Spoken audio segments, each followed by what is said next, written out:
जय हिंद।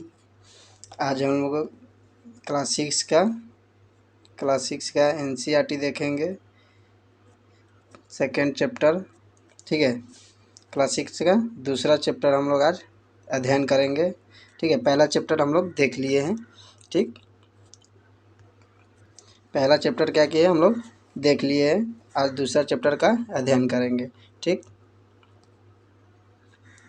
ग्लोब, अक्षांश एवं देशांतर। देखिए, ग्लोब क्या होता है, अक्षांश एवं देशांतर क्या होता है।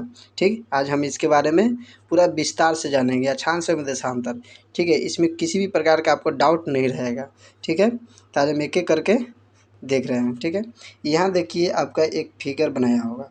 ठीक, यहाँ एक फिगर दिया है, ग्लोब का क्या है, एक फिगर दिया है, दो फिगर दिया है। क्यों? ये दोनों फिगर का महत्व देखिए। ये वाला जो फिगर है, ठीक है, ये वाला फिगर, और इसमें जो लाइन खींची गई है, ठीक है, इस तरह से लाइन खींची गई है। जैसे यहाँ पर मानिए यहाँ एक पृथ्वी है। ठीक, पृथ्वी के इस तरह से अगर बीचों बीच से एक रेखा खींची जाएगी, ठीक है, तो इस रेखा को हम लोग कहते हैं अक्षांश। क्या बोलते हैं? अक्षांश। और ये वाला रेखा जो बीचों बीच से खींचे, यानी पृथ्वी अगर इस शेप में होगा और इस शेप में होगा, ठीक है, ठीक, अगर बीच ऊपर से लंबवत अगर रेखा खींचा गया है, ये क्षैतिज और लंबवत खींचा गया है, तो इस वाले भाग को हम क्या कहेंगे, इस वाले रेखा को देशांतर बोलते हैं। ठीक है, क्या है? देशांतर बोलते हैं। ठीक है, तो हम आगे देखते हैं। कह रहा है कि पिछले अध्याय में, ठीक है, आप पढ़ चुके हैं। ठीक, पिछले अध्याय में आप पढ़ चुके हैं। ठीक है, पिछले अध्याय में हम क्या किए, पढ़े पृथ्वी के बारे में। ठीक, कि हमारी पृथ्वी क्या है, गोलाकार नहीं है। क्या है? गोलाकार नहीं है, क्योंकि हमारी पृथ्वी संपूर्ण गोलाकार नहीं है। ठीक है, क्या है? गोलाकार नहीं है। ठीक, गोलाकार नहीं है। कह रहा है कि यह उत्तरी एवं दक्षिणी ध्रुवों पर क्या है, थोड़ी चपटी हुई है। क्या है? चपटी हुई, यानी ये पृथ्वी है। ठीक है, तो इस वाले ध्रुव पे और इस वाले ध्रुव पे क्या है, थोड़ा सा चपटी हुई है, और बीच वाले भाग क्या है, उभरा हुआ है, यानी मध्य वाला भाग क्या है, उभरा हुआ है। ठीक, यानी ये पृथ्वी है। क्या है? ये पृथ्वी है, और इस वाले जगह पे क्या है, एक पॉइंट ऊपर एक पॉइंट नीचे रखते हैं, तो ये दोनों पॉइंट क्या है, एक धंसा हुआ है। ठीक, क्या है, चपटी हुई है। ठीक, और बीच वाले जो भाग है ये उभरा हुआ है। ठीक, क्या है, उभरा हुआ है। तो यही कह रहा है कि मध्य में क्या है, थोड़ी उभरी हुई है। क्या है? उभरी हुई है। ठीक है, मध्य में क्या है, थोड़ी उभरी हुई है। तो क्या आप कल्पना कर सकते हैं कि यह कैसी दिखती है? ठीक, इस संबंध में, ठीक है, इस संबंध में जानकारी प्राप्त करने के लिए आप अपनी कक्षा में क्या है, एक सावधानी पूर्वक से ग्लोब को देखिए। क्या है? ग्लोब को देखिए। ठीक, ग्लोब पृथ्वी का लघु रूप में एक क्या है, वास्तविक प्रतिरूप है। क्या है? वास्तविक प्रतिरूप है। देखिए यहाँ देखिए, जो धंसा हुआ भाग था, ठीक है, उत्तरी और दक्षिणी, ये उत्तरी वाला इलाका है और ये दक्षिणी वाला है। ठीक, तो दोनों क्या है, एक धंसा हुआ है। ठीक, और ये बीच वाला जो भाग है ये क्या है, उभरा हुआ है। ठीक, क्या है, उभरा हुआ है। ठीक, यही कह रहा है, ग्लोब विभिन्न आकार एवं प्रकार के हो सकते हैं। बड़े ग्लोब एवं आसानी से एक स्थान से दूसरे स्थान तक ले जा सकते हैं। यानी अध्ययन करने के लिए आपको ग्लोब कई प्रकार के मिले जा सकते हैं। ठीक है, एक गुब्बारा की तरह। ठीक है, एक क्या होता है, मैंने आप कई प्रकार के ग्लोब आता है, ऑफिस में अलग आता है, पॉकेट में रखने के अलग आता है। मैंने वो अध्ययन के हिसाब से आप अपने हिसाब से वो रख सकते हैं। ठीक, वही बता रहा है। कह रहा है, ठीक है, कि दूसरे स्थान से लिया जा सकता है। ग्लोब स्थिर नहीं होते हैं। ठीक है, ग्लोब स्थिर नहीं होते। इसी प्रकार घुमाया जा सकता है, जैसे कुम्हार का पहिया लट्टू की तरह घूमता है। ठीक है, कुम्हार का पहिया और लट्टू जैसे घूमता है, उसी तरह से क्या है, ग्लोब हमारी घूमती है। ठीक है, जैसे ये पृथ्वी है, तो पृथ्वी स्थिर नहीं है, वो क्या है, एक घूम रही है, पहिए की तरह घूम रही है। ठीक है, तो वही यह बता रहा है। ठीक,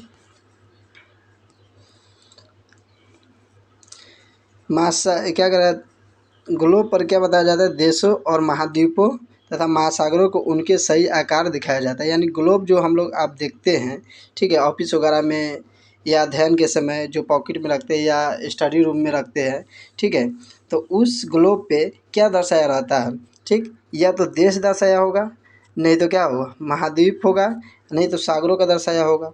ठीक, यही सब के क्या होता है, दर्शाया रहता है। ठीक, कि हमें अध्ययन करने में आसानी हो जाए। पृथ्वी के समान किसी गोले पर किसी बिंदु की स्थिति का वर्णन करना कठिन है। ठीक, क्या करा है कि पृथ्वी के समान किसी भी गोले पर किसी बिंदु की स्थिति का वर्णन करना कठिन है। बात से कठिन है। ठीक, अब यह प्रश्न उठता है कि इस पर किसी स्थान की स्थिति कैसे बताई जा सकती है, यानी कौन सा दिशा कहाँ है, कौन सा देश कहाँ है, कैसे है, माने ये कैसे दिखाया जाए। ठीक है, कैसे बताया जाए ये बता रहा है। ठीक है, ये क्या कर रहा है, बता रहा है।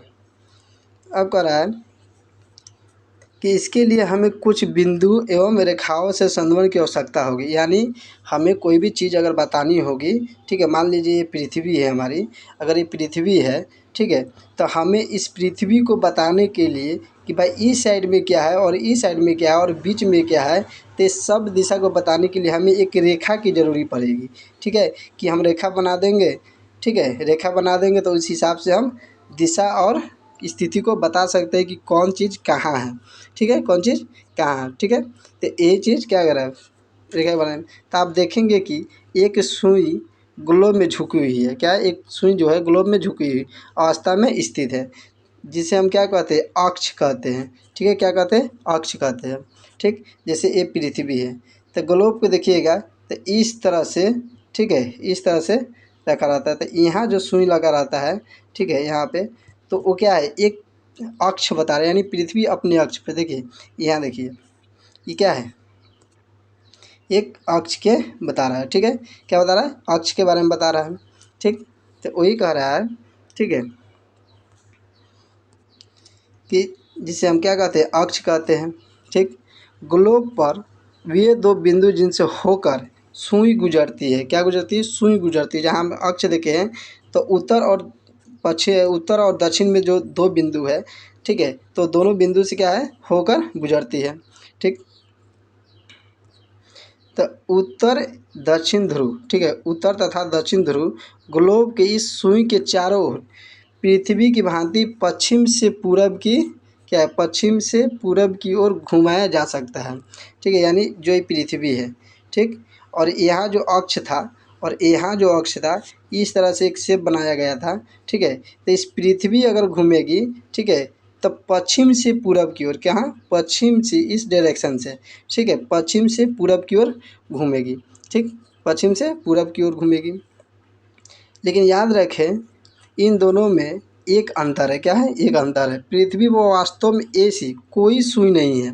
ठीक है, हम आपको समझाने के लिए, ठीक है, यहाँ पे देखिए ये समझाने के लिए क्या है, ये समझाने के लिए आपको बताया गया, यानी इसके पास किसी भी प्रकार का सुई नहीं है। ठीक है, किसी भी प्रकार का सुई नहीं है। ठीक है, क्या है, ये समझाने के लिए रखा गया है। ठीक, तो क्या करें, सुई नहीं होती है। ये अपने अक्ष पर चारों ओर घूमती है। क्या है, अपने अक्ष पे, पृथ्वी अपने अक्ष पे चारों ओर घूमती है। किस दिशा से, पश्चिम से पूरब की ओर।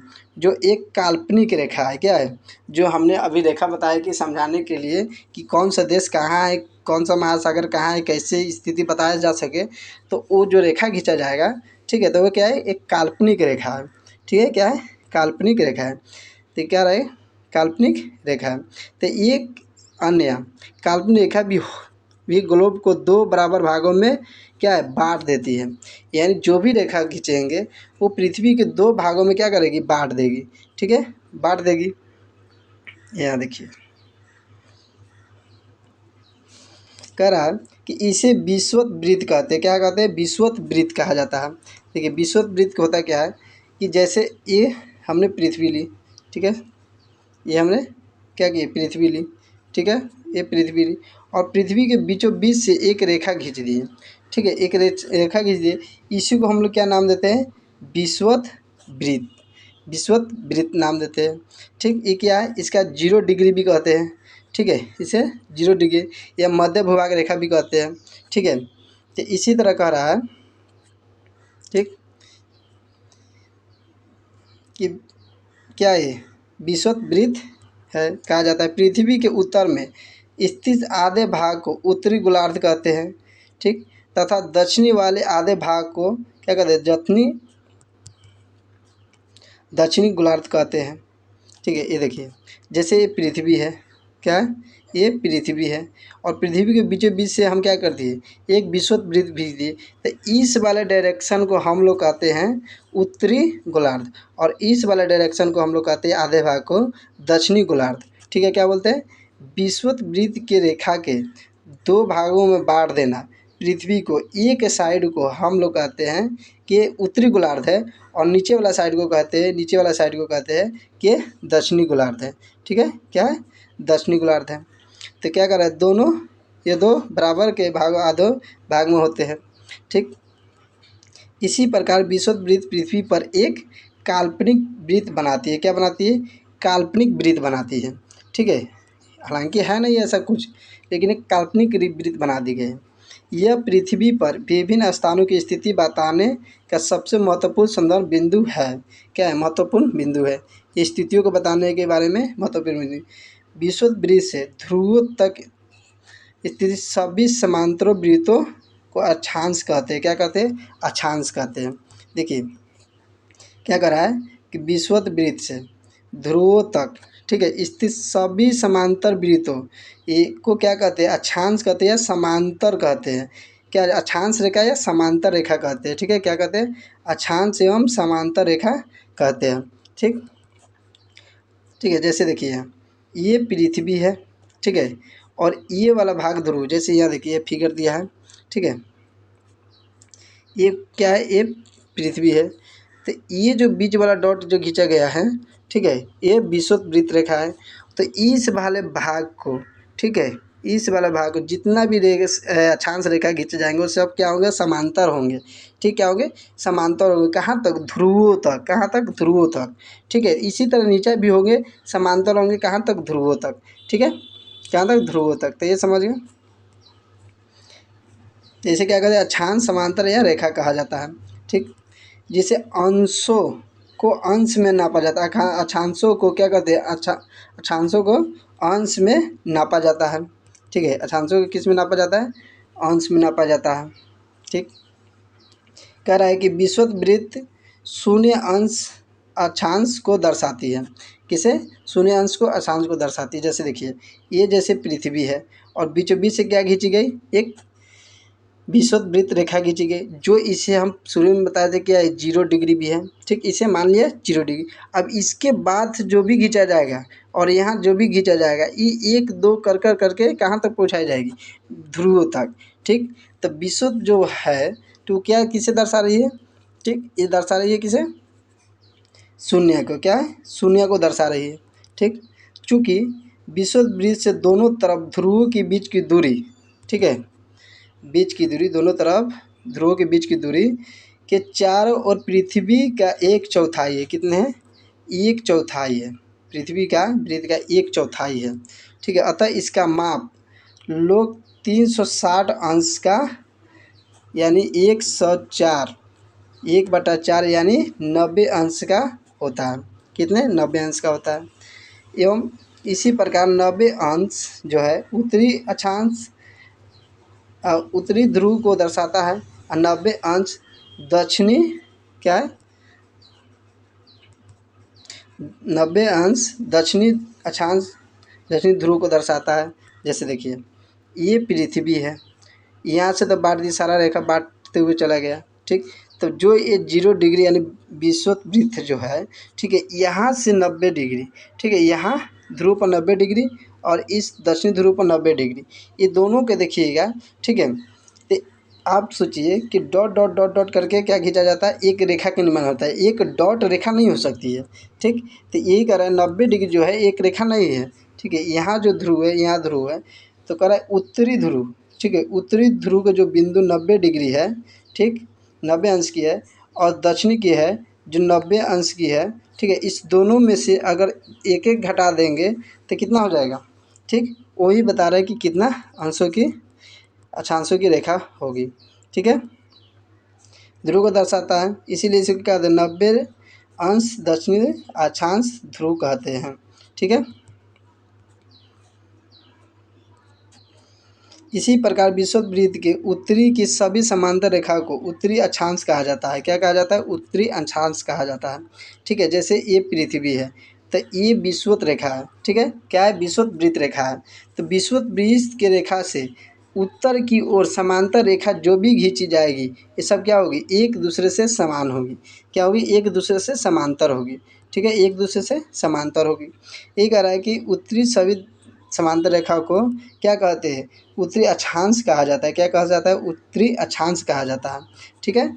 विषुवत वृत्त के दक्षिणी सभी स्थिति सभी समांतर रेखाओं को क्या कहते हैं, दक्षिणी अक्षांश कहा जाता है, ठीक है, क्या कहा जाता है, दक्षिणी अक्षांश। इसी प्रकार अक्षांश के मान के साथ उसकी दिशा यानी उत्तर या दक्षिण को भी लिखा जाता है, ठीक है, किसको, अक्षांश को उत्तर और जैसे ये पृथ्वी है और ये विषुववृत्त रेखा खींच दी, अगर यहाँ से कोई रेखा खिंचाएगा तो वो कहा जाएगा उत्तरी अक्षांश, क्या कहा जाएगा, उत्तरी अक्षांश, ठीक है। और यहाँ से रेखा जो खींचा जाएगा इसको कहा जाएगा दक्षिणी अक्षांश, ठीक है, क्या कहा जाएगा, दक्षिणी अक्षांश, वही कह रहा है, ठीक है, दक्षिणी अक्षांश कहा जाता है। इसीलिए प्रत्येक अंश को क्या है, मान के साथ उसकी दिशा यानी उत्तर या दक्षिण को लिखा जाता है, जिसे ऊ से, ठीक है, क्या है, ऊ और द से अक्षर से क्या कहते हैं, व्यक्त किया जाता है, क्या किया जाता है, व्यक्त किया जाता है, ठीक है। उदाहरण के लिए महाराष्ट्र में एक जगह है चंद्रपुर, क्या है, चंद्रपुर, और क्या है, महाराष्ट्र में ये जगह है महाराष्ट्र में क्या है, चंद्रपुर, और ब्राज़ील में क्या है, बेलो होरिजेंट, क्या है, बेलो होरिजेंट, ये अमेरिका के है, बेलो होरिजेंट अमेरिका, ठीक है। यह देखिए दोनों क्या है, एक ही अक्षांश पे है, कितने, 20 अक्षांश 20 अंश पर स्थित है, क्या है, 20 अंश पर स्थित है दोनों, ठीक है। महाराष्ट्र में चंद्रपुर और ब्राज़ील में बेलो होरिजेंट क्या है, दोनों एक ही अक्षांश पे स्थित है, ठीक है। लेकिन यहाँ किसी भी प्रकार के दिशा नहीं बताया गया कि उत्तरी गोलार्ध में है कि दक्षिणी गोलार्ध में है, ठीक, एक ही कहा गया कि दोनों एक ही अक्षांश पे है, ठीक। अब स्थिति है, लेकिन चंद्रपुर विषुवत वृत्त के 20 अंश यानी 20 अंश उत्तर में, क्या 20 अंश उत्तर में है, एवं बेलो जो है होरिजेंट विषुवत वृत्त के 20 अंश दक्षिण में स्थित है, क्या है, दक्षिण में। देखिए दोनों, देखिए बहुत अच्छा सवाल है, ठीक। जो चंद्रपुर है, विषुवत जो है चंद्रपुर, ठीक है, ये 20 डिग्री उत्तर में है, ठीक, और ये होरिजेंट विषुवत वृत्त के 20 अंश दक्षिण में स्थित है, ठीक है। अब देखिए यहाँ, ठीक, ये जो है ये पृथ्वी है, ठीक है, क्या है, पृथ्वी है, तो यहाँ से एक डॉट डॉट डॉट डॉट खींच दिए, ठीक, और यहाँ से जाएगा एक विषुवत 20 डिग्री का अक्षांश और यहाँ 20 डिग्री का, तो ये कह रहा है कि 20 डिग्री चंद्रपुर यानी 20 डिग्री उत्तर में यहाँ स्थित है, कौन, चंद्रपुर, ठीक है, और 20 डिग्री होरिजेंट जो है बेलो होरिजेंट विषुवत वृत्त के दक्षिण में स्थित है, यानी ये कहाँ है, यहाँ स्थित है, ठीक है, दक्षिण में, ठीक, ठीक है, दक्षिण में स्थित है, ठीक, समझ में आ गया। देखिए यहाँ देखिए, यहाँ देखिए ये है ना 20 डिग्री, ठीक, तो 20 डिग्री उत्तर में, ठीक है, 20 डिग्री उत्तर में कहाँ है, चंद्रपुर, और 20 डिग्री दक्षिण में कौन है, ठीक है, बेलो होरिजेंट, ठीक है, बेलो होरिजेंट, ठीक। अब कह रहा है कि 20 डिग्री अक्षांश पर स्थित है, चित्र में, ठीक है, कितना 2.2 से, कितना 2.2 से स्पष्ट कीजिए कि जैसे जैसे हम विषुववृत्त की वृत्त से दूर जाते अक्षांशों का आकार घटता जाता है, सही बात है। जैसे देखिए ये क्या है, एक पृथ्वी है, ठीक है, ये क्या है, पृथ्वी है, और पृथ्वी के बीचों बीच से अगर विषुववृत्त रेखा खींचा गया तो जाहिर सी बात है कि ये रेखा जब भी जाएगा तो सोचिए ध्रुव के पास जाएगा तो कम नहीं होगा, ध्रुव के पास यहाँ कम नहीं होगा और यहाँ नहीं कम होगा, तो यही बता रहा है कि विषुववृत्त रेखा से जैसे जैसे ध्रुव के पास जाते हैं तो क्या होता है, आकार घटता जाता है, यानी किसका, अक्षांशों का आकार घटता जाता है, क्या है, अक्षांशों का आकार घटता जाता है। जैसे ये पृथ्वी है, ठीक है, और ये खींच दिए रेखा, विषुववृत्त रेखा खींच दिए, ठीक, तो विषुववृत्त रेखा के जस्ट नीचा देखेंगे, ठीक है, तो ये एक क्या है, अक्षांशों का रेखा खींच दिए, तो ये अक्षांशों का रेखा जो खींचे तो देखिएगा विषुवत वृत्त से यानी 0 डिग्री से जो भी रेखा ऊपर गया है, ठीक है, ध्रुव के पास, ये ध्रुव है और ये भी ध्रुव है, ठीक, ध्रुव के पास जब गया है तो देखिए इसका आकार में परिवर्तन हुआ कि नहीं, घटता जाता है आकार में, ठीक है, तो यही बता रहा है। अब कह रहा है कि महत्वपूर्ण अक्षांश, ये समांतर रेखा है, क्या है, महत्वपूर्ण अक्षांश रेखा या समांतर रेखा, क्या बोलते हैं, महत्वपूर्ण अक्षांश रेखा बोलिए या समांतर रेखा बोलिए, बात एक ही है। कह रहा है कि विषुवत वृत्त जो है 0 डिग्री है, कितने है, 0 डिग्री, ये पहला रेखा है, ठीक है, ये जो पृथ्वी खींचे हम, ठीक है, ये पृथ्वी के बीच से जो है ये कितने है, 0 डिग्री है, कितने है, 0 डिग्री है। तो उत्तरी ध्रुव 90 डिग्री, उत्तरी ध्रुव 90 डिग्री, यानी ये वाला दिशा जो है ये 90 डिग्री है, ठीक है, कितना है, 90 डिग्री। और तथा दक्षिणी ध्रुव, दक्षिण ध्रुव जो है ये भी ध्रुव कौन है, 90 डिग्री है, कितना, 90 डिग्री है। तो अतिरिक्त 4 महत्वपूर्ण अक्षांश समांतर रेखा, जो अक्षांश रेखा जो है और भी है, ये कितने हैं, एक इधर हुआ, एक, दो और तीन, ठीक है, 3 रेखा यहाँ देख लिए, जो विषुवत वृत्त 0 डिग्री, उत्तरी ध्रुव 90 डिग्री और दक्षिणी ध्रुव 90 डिग्री, ठीक है। यहाँ देखिए कह रहा है पहला 4 जो बोले हैं, उत्तरी गोलार्ध में कर्क रेखा 23.5 डिग्री, कितने हैं, 23.5 डिग्री, कर्क रेखा कितने हैं, 23.5 डिग्री, ठीक। और दक्षिण में दक्षिणी गोलार्ध में मकर रेखा भी कितने हैं, 23.5 डिग्री है, कितने हैं, 23.5 डिग्री। और कह रहा है कि विषुवत वृत्त के 66.5 डिग्री उत्तर में उत्तर ध्रुव वृत्त है, क्या है, उत्तर में उत्तर ध्रुव, और विषुवत वृत्त के 66.5 डिग्री दक्षिण में दक्षिणी ध्रुव पर है, ठीक। देखिए यहाँ देखिए इस फिगर में देखिए, ठीक है, ये क्या है, एक पृथ्वी का है, और बीच से जो रेखा गया है ये क्या है, 0 डिग्री है, और यही नु कर्क रेखा है, ठीक है, तो 66.5 डिग्री है, ठीक। और ये मकर रेखा 23.5 डिग्री, और ये 23.5 डिग्री कर्क रेखा, और यहाँ पे देखिए 66.5 डिग्री का, ठीक है, क्या है, 66.5 डिग्री का है यहाँ, ठीक है, यहाँ क्या है, 66.5 डिग्री का है, ठीक है। और यहाँ भी ध्रुव के पास 66.5 डिग्री दक्षिणी ध्रुव और उत्तरी ध्रुव, और ये कर्क रेखा 23.5 डिग्री है, ठीक है, और ये मकर रेखा 23.5 डिग्री है। अब आप सोचिए कि 23.5 डिग्री ही क्यों हुआ, 20, 30, 40 क्यों नहीं हुआ, ठीक। देखिए पृथ्वी जो है हमारी, ठीक है, ये थोड़ा अपने झुकाव के कारण, ठीक है, अपने झुकाव के कारण से, ठीक, ये झुकने के कारण से, ठीक है, इसके क्या होता है, 23.5 डिग्री बनती है, यानी संपूर्ण डिग्रियाँ का निर्माण नहीं हो पाता है, इसीलिए 23.5 डिग्री का निर्माण करती है, ठीक है, अपने अंश पे क्या हो, झुकाव के कारण, ठीक, यही कारण कि क्या है, 23 डिग्री यहाँ और 23.5 डिग्री यहाँ का निर्माण कर लेती है, ठीक। पृथ्वी अपने अंश में क्या हो, झुकी हुई है, जिसकी वजह से, ठीक है।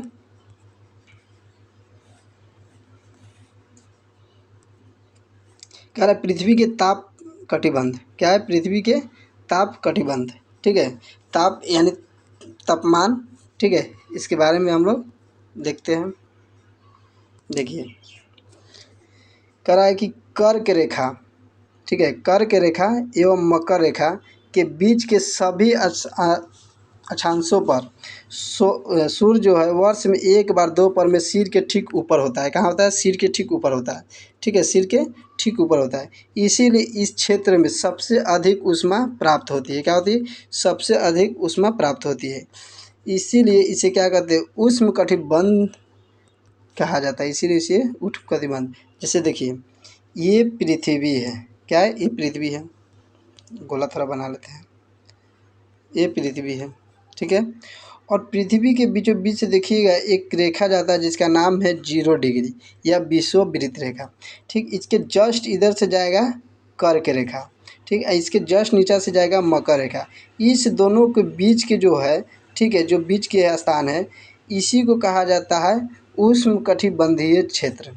क्या कहते हैं, उष्णकटिबंधीय, यानी क्योंकि यहाँ पे क्या होता है कि सूर्य पूरा किरण के साथ, ठीक है, सिर्फ सूर्य सीधा पड़ता है, ठीक, सीधा पड़ता है, और यहाँ सीधा पड़ने के कारण ये भी है कि यहाँ क्या होता है, बारिश बहुत ज़्यादा होती है, ठीक है, हर एक मिनटों में बारिश होती रहती है। इसके बारिश होने का रीज़न क्या है कि गर्मी होगा, वाष्प बन के पूरा यहाँ से क्या होगा,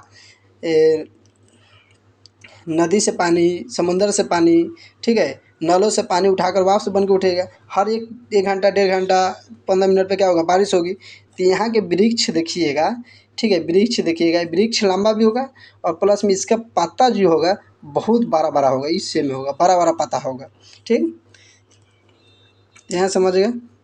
तो कह रहा है कि कर्क रेखा तथा मकर रेखा के बाद किसी भी अक्षांश पर 2 पर का सूर्य कभी भी सिर के ऊपर नहीं होता है। ठीक है, सूर्य किसी भी समय ऊपर नहीं होता है। यानी इसका कहने का मतलब है कि जैसे ये सूर्य है, ठीक है, जैसे ये पृथ्वी है, ठीक, ये पृथ्वी है, ठीक, और यह मान लेते हैं ये सूर्य है, ठीक है, ये सूर्य है, ठीक। अब कह रहा है कि सूर्य का जो रोशनी है सीधा पहले कहाँ पड़ता था, जैसे ये मान लेते हैं, यही नो है 3 रेखा, इसके बीच में क्या पड़ता था, सूर्य सीधा रेखा में पड़ता था किरण इसका। लेकिन अब कह रहा है कि कर्क रेखा तथा मकर रेखा के बाद, ठीक है, कर्क रेखा, ठीक, और मकर रेखा के बाद, यानी हाई क्षेत्र और ये वाला क्षेत्र, ठीक है, कह रहे हैं कि दोपहर का सूर्य कभी भी सिर के ऊपर नहीं पड़ता है। आप ही सोचिए, सूर्य अगर यहाँ किरण जाएगा तो तिरछा जाएगा, यहाँ भी जाएगा तिरछा जाएगा। जब कोई भी चीज़ तिरछा जाता है तो उसका रोशनी में क्या हो, कमी हो जाती है, उसका शक्ति कम पड़ जाती है। यही कारण है कि उत्तरी ध्रुव और दक्षिणी ध्रुव में कम तापमान होता है। क्या होता है, कम तापमान होता है, ठीक, यही बता रहा है। ध्रुव की ओर सूर्य की किरणें तिरछी होती है, ठीक, हो जाती है। इसी प्रकार उत्तरी गोलार्ध में कर्क रेखा एवं उत्तरी ध्रुव वृत्त तथा दक्षिणी गोलार्ध में मकर रेखा एवं दक्षिणी ध्रुव वृत्त के बीच वाले क्षेत्र को तापमान शीत कटिबंध कहते हैं। ठीक है, क्या कहते हैं, शीत कटिबंध। ठीक है, देखिए यहाँ देखिए,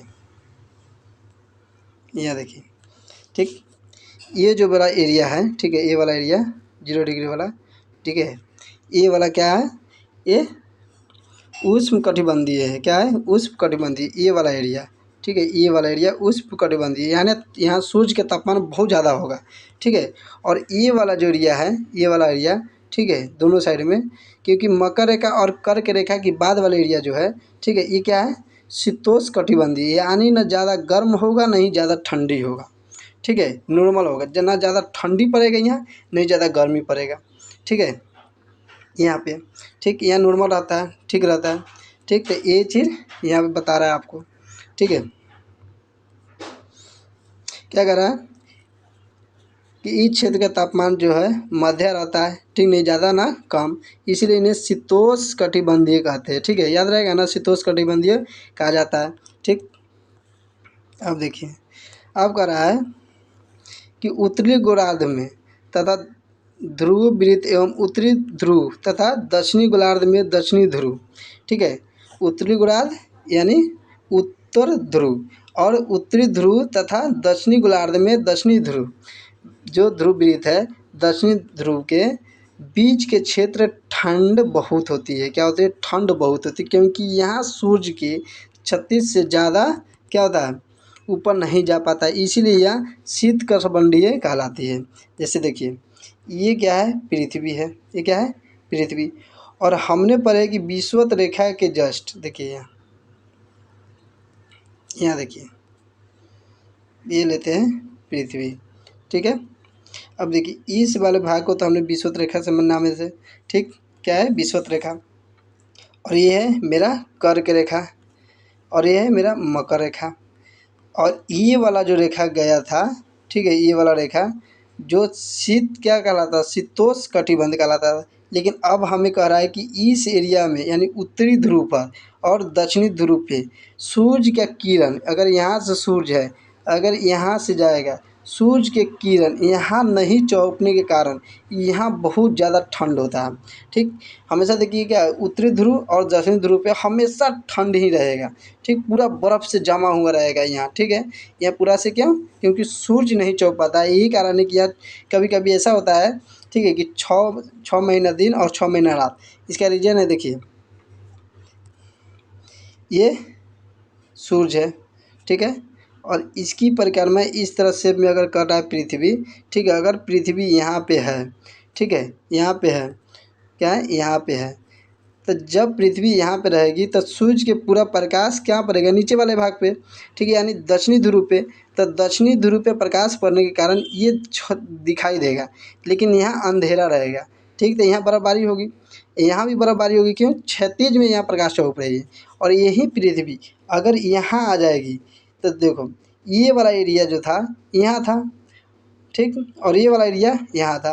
अब सूर्य की पूरा किरणें कहाँ पड़ेगी, उत्तरी ध्रुव पे। तो उत्तरी ध्रुव पे थोड़ा सा रोशनी जाती है, ठीक है, लेकिन संपूर्ण नहीं जाती है, ठीक है, समझ में आ गया है।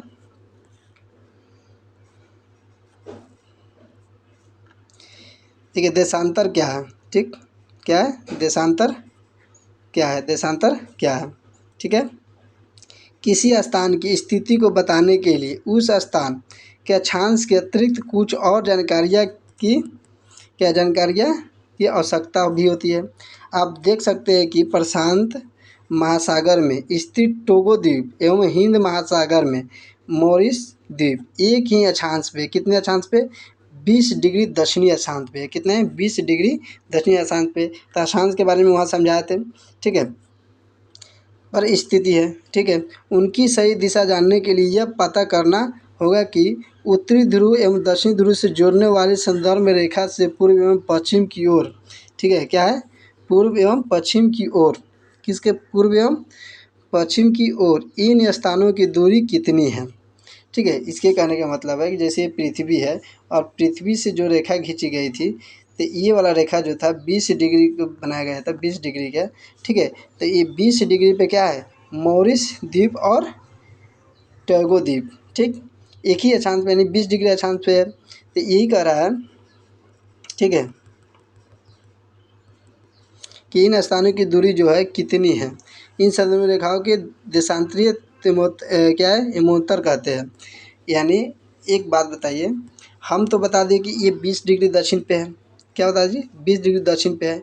तो 20 डिग्री दक्षिण पे है, ठीक है, 20 डिग्री दक्षिण पे कौन है, मॉरिस द्वीप और टोगो द्वीप है दोनों, लेकिन दोनों की स्थिति अलग अलग है। दोनों कहाँ है, एक ही अक्षांश पे है, लेकिन दोनों अलग अलग है। तो यही कह रहा है कि इस दोनों का एग्जैक्ट टाइम क्या होगा, मैंने कैसे बताया जाएगा, ठीक।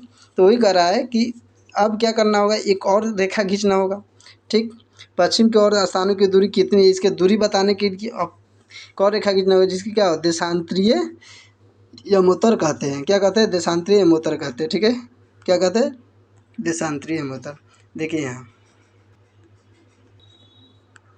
क्या बोलते हैं उसको, देशांतरीय यमोत्तर बोलते हैं, कहते हैं। तथा इनकी बीच की जो दूरी है, दूरी को क्या कहते हैं, देशांतर के अंशों में मापा जाता है, किसमें, देशांतर अंशों में मापा जाता है, ठीक है, किसमें, देशांतर अंशों में मापा जाता है। प्रत्येक अंश को मिनट में, किसमें, प्रत्येक अंश को मिनट में और मिनट को सेकेंड में विभाजित किया जाता है, ठीक है। जो प्रत्येक अंश है उसको किस में, मिनट में, और प्रत्येक मिनट जो है उसे किस में, सेकेंड में विभाजित किया जाता है, ठीक। यह अर्धवृत्त है, क्या है, अर्धवृत्त, यानी पूरा वृत्त नहीं, ये क्या है, अर्धवृत्त है। तथा इनके बीच की जो दूरी है ध्रुव की तरफ बढ़ने पर घट जाती है, क्या है, दूरी घट जाती है, ठीक, क्या है, दूरी घट जाती है। एवं ध्रुव पर शून्य हो जाती है, क्या है, ध्रुव पर क्या होता है, शून्य हो जाती है, जहाँ सभी देशांतरीय एमोत्तर आपस में मिल जाती है। जैसे देखिए ये पृथ्वी है, क्या है, ये पृथ्वी है। तो पृथ्वी की इस तरह रेखा जो खींचा गया था ये अक्षांश था, ठीक, हमें देशांतर रेखा खींचना है, ठीक। तो देशांतर रेखा खींचने के लिए इस तरह से करना होगा, ठीक। तो इस तरह से नहीं, जैसे ये है, ठीक है, ये है, अब इस तरह से करना होगा, ठीक है।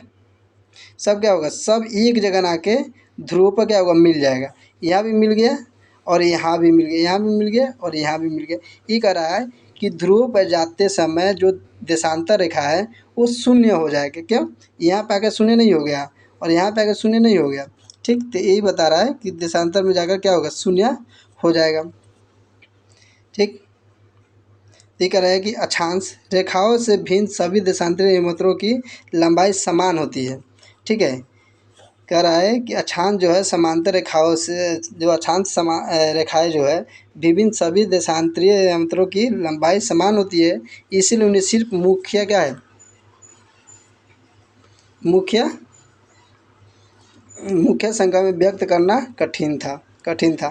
ठीक, तब इसी देश ने निश्चय किया कि क्या किया, सभी देशों ने निश्चय किया कि ग्रीनविच ग्रीनविच जहाँ ब्रिटेन राजकीय वेधशाला स्थित है, यानी सब लोग कहा कि भाई ये कैसे होगा। सारा वैज्ञानिक सोचा कि ये क्या कर रहा है कि सब इस तरह आके ध्रुवों पर क्या हो रहा है, मिल जा रहे हैं, तो इस तरह से दासा दिशा बताना बड़ी मुश्किल हो गया था। तो ये देखा कि जैसे ये पृथ्वी है, ठीक है, पृथ्वी के बीचों बीच जो देशांतर खींचा गया था, ये दो भागों में बांट दिया, यानी पूर्वी गोलार्ध और पश्चिमी गोलार्ध। ये वाला भाग पूर्वी गोलार्ध और ये वाला पश्चिमी गोलार्ध। और इस तरह से जो बांटा गया था, तो ये कह रहा है दक्षिणी गोलार्ध और उत्तरी गोलार्ध। समझ गए। तो ये जो माना गया था, इस रेखा को मान लिया गया 0 डिग्री। क्या गया, 0 डिग्री देशांतरीय एवं कितना, 0 डिग्री मान लिया गया। ठीक, अब इसी रेखा से क्या हो गया, समान दूरी पे आने लगा, यानी समान दूरी पे ध्रुव पे, यानी इसके बीच में देखिए तो सारा समान ही होगा। क्या होगा, सारा समान होगा। ठीक है, सारा समान होगा। ठीक, तो यही कह रहा है कि ध्रुवों की ओर बढ़ने पर क्या घटती जाती है। तो ब्रिटिश जो है क्या है, ब्रिटिश राजकीय वेधशाला स्थित है से गुजरने वाले मितर से पूर्व और पश्चिम की क्या है, पूर्व और पश्चिम की ओर गिनती शुरू की जाए। यानी ये जैसे पृथ्वी है और कहाँ से गुजारा गया, इसे ब्रिटिश राजकीय वेध स्थित से, ठीक है, जो राजकीय वेध स्थित है वहाँ से देशांतरीय रेखा को गुजारा गया। और ये कहा गया कि यहाँ से सारा देशांतर रेखा क्या है, सेम है। ठीक, यहाँ से सेम है, तो इसीलिए कि पूर्वी वाले एरिया को पूर्वी साइड में गिनती किया जाएगा 1 से, और यहाँ से भी 1 से गिनती किया जाएगा पश्चिमी तक ले। यानी इस रेखा को हम लोग 0 डिग्री माने थे, और 0 डिग्री से 1 डिग्री 2 डिग्री करके मानना पड़ेगा। ठीक, इसी तरह का रहा है। ठीक है, कि गिनती शुरू की जाए। इस अमोत्तर को प्रमुख अमोत्तर कहते हैं। क्या कहते हैं, प्रमुख अमोत्तर भी कहते हैं। एग्जाम में आपसे पूछेगा, ठीक है, कि देशांतरीय हिमात्रों की दूसरी नाम क्या है, तब प्रमुख हिमात्तर। ठीक है, इसकी मान जो है 0 डिग्री देशांतर है। बताया ना कि 0 डिग्री देशांतर है। ठीक, यहाँ से हम 180 डिग्री, ठीक है, 180 डिग्री पूर्व एवं 180 डिग्री पश्चिम तक गणना करते हैं। यानी देखिए ये जो पृथ्वी है, देशांतरीय रेखा की जो क्या है 0 डिग्री है। अब यहाँ से एक तक, यहाँ तक आने में जो रेखा पीछे जाके मिलेगी वो 180 पे जाके मिलेगी, और इधर से जो जाके मिलेगी उसी रेखा पे 180 पे ही मिलेगी। ठीक है, तो ये पूरा वृत्त को अगर देखा जाए तो 360 डिग्री घुमा रही है। कितना, 360 डिग्री। ठीक है, तो दो पार्ट में बांटने पर 180 इधर और 180 इधर। ठीक है, 180 इधर 180 इधर। तो ये कह रहा है कि पूरब में कितना, 180 और पश्चिम में 180 तक गाना करते हैं। ठीक, गाना करते हैं। तन्मोत्तर मिलाकर पृथ्वी के दो समान भागों में पूर्वी गोलार्ध एवं पश्चिमी गोलार्ध में विभक्त करती है। कितने में, यानी देशांतरी जो हिमोत्तर जो मिलकर जो रेखा जो बांटी गई थी बीचों बीच से। ठीक है, यहाँ पे आप देखिए, ठीक है, यहाँ पे देखिए जो रेखा खींची गई है वो क्या है, प्रमुख हिमोत्तर जो 0 डिग्री है। क्या है, 0 डिग्री है। और यहाँ से इस साइड में देखिए 30 60 90 ऐसे करके ध्रुव पास आएगा, तो ठीक है, कितना हो जाएगा 180, और इधर से भी 180 पूछ जाएगा। ठीक, यही बता रहा है। ठीक है, क्या है, यही बता रहा है। तो पूर्वी गोलार्ध एवं पश्चिमी गोलार्ध में विभक्त कर रहे हैं, यानी दो पार्टों में, इधर वाला पूर्वी गोलार्ध और इधर वाला पश्चिमी गोलार्ध। यानी बीच से जो रेखा गया है, तो इस रेखा के इस साइड वाला एरिया क्या कहलाएगा, पूर्वी गोलार्ध, और इस वाला पश्चिमी गोलार्ध कहलाएगा। ठीक है, इसीलिए इस किसी स्थान के देशांतर के आगे पूर्व के लिए अक्षर पू का इस्तेमाल किया जाता है, और पश्चिम के लिए प का इस्तेमाल किया जाता है, कि हमें समझने में आसानी हो जाए। यह जानना रोचक होगा कि 180 डिग्री पूर्व एवं 180 डिग्री पश्चिमी उत्तर में एक ही रेखा पे है। ये देखिए, ये वाला जो रेखा है, ठीक है, ये वाला जो रेखा जो खींचा गया है, देखिए एक ही रेखा पे, ठीक है, ये रेखा एक ही रेखा पे क्या है, सारा चीज़ खींचा गया है। ठीक, ये कह रहा है कि आप ग्लोब अक्षांश एवं देशांतर रेखा के देशांतरी स्तंभों के क्या करें, द्वारा बने ग्रिड को देखें। यानी ये ग्रिड जो है, ये ग्रिड वाला, ठीक, इसका मतलब होता है जाल। यानी अक्षांश और देशांतर को बनाने वाले जो दशा और दिशा है उसे क्या कहते हैं, ग्रिड, यानी उसको जाल कहते हैं। ये सब एरिया को देख रहे हैं जो इधर से रेखा गया है और इधर से गया है। देखिए ये वाला जो एरिया है, ठीक है, जो इधर से रेखा इससे इस तरह गया है और इस तरह इसे क्या कहते हैं, जाल कहते हैं। ठीक, ये कह रहा है कि आपको किसी स्थान के अक्षांश एवं देशांतर की सही जानकारी हो तो ग्लोब पर आप उस स्थिति का पता आसानी से लगा सकते हैं। उदाहरण के लिए असम में क्या है, असम में धुबरी जो जगह है, ठीक है, 66 डिग्री मतलब 26 डिग्री उत्तरी अक्षांश पे और 90 डिग्री पूर्वी देशांतर पे स्थित है। ठीक है, कितने, 26 डिग्री उत्तरी अक्षांश एवं 90 डिग्री देशांतर पे स्थित है। अब देखिए ये जो पृथ्वी है, ठीक है, यानी ये जो रेखा विषुवत रेखा था और ये वाला एरिया क्या है, देशांतर था, यानी उत्तर था जो समय के लिए था। तो असम क्या है, भारत यहाँ है, तो असम क्या है, असम, तो ये जो 26 डिग्री की रेखा गया तो 26 डिग्री यहाँ और 90 डिग्री पर जो रेखा काटेगी वहीं पे क्या होगा, यानी इस तरह से जो रेखा काटेगी वही एरिया क्या कहलाएगा, दोनों देशों का क्या करेगा, सही जानकारी देगा। ठीक है, तो यही कह रहा है कि 26 डिग्री उत्तरी अक्षांश एवं 90 डिग्री पूर्वी देशांतर पर स्थित है। ठीक है, अब उस बिंदु को देखें जहाँ से ये दोनों रेखाएं एक दूसरे को काटती है। ठीक, क्या है, ध्रुवीय की स्थिति क्या होगा, सही बताएगी, यानी जहाँ ये रेखा काटेगी। देखिए ये देखिए ये वाला जो एरिया है, ठीक है, ये वाला, यानी ये 20 से गया है तो इस एरिया से अगर गया होगा 26, ठीक है, और यहाँ से 90, यहाँ से जैसे देखिए यहाँ इस रेखा से क्या होगा, 26 गया होगा, ठीक है, और यहाँ से 90 गया होगा। ठीक, तो ये जहाँ मिलेगी वही सही स्थिति बताएगी कि असम कहाँ है। ठीक है, असम कहाँ है। ठीक है, तो ये कह रहा है कि यह उदाहरण दिया है, ठीक है, जो आप देख लेंगे एक बार वीडियो को रोक कर। ठीक है, ये सही समय के लिए जानकारी देने के लिए क्या गया है, एवं अंतर बताया गया कि किस देश में कैसा समय है। ठीक है, ठीक, अगले वीडियो में हम आपको, ठीक है, अगले वीडियो में हम देशांतर का समय के बारे में बताएंगे। ठीक है, मिलते हैं अगले वीडियो में। जय हिंद।